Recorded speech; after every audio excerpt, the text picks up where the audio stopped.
Understanding Ozone Recovery, a guide for English learners. Hello, everyone. Today, we're going to explore an important environmental topic, ozone recovery. This concept is not just vital for our planet, but it's also interesting to understand how different elements work together in our atmosphere.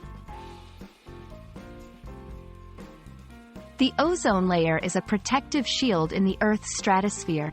It absorbs most of the sun's harmful ultraviolet UV radiation. Without this layer, life on Earth would be very different, and much more dangerous.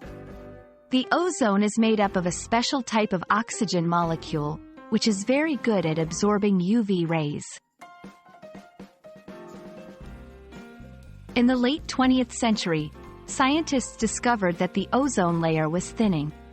This was mainly due to chemicals called chlorofluorocarbons, CFCs, used in refrigerators and aerosol sprays.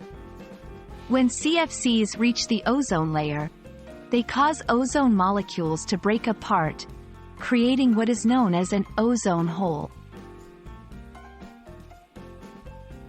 Ozone recovery refers to the process of the ozone layer healing itself. This started to happen after the global community took action.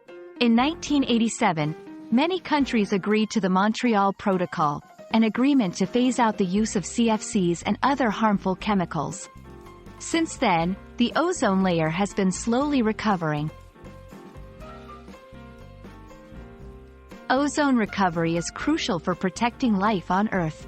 A healthy ozone layer shields us from UV radiation, which can cause skin cancer and cataracts in humans, and harm wildlife.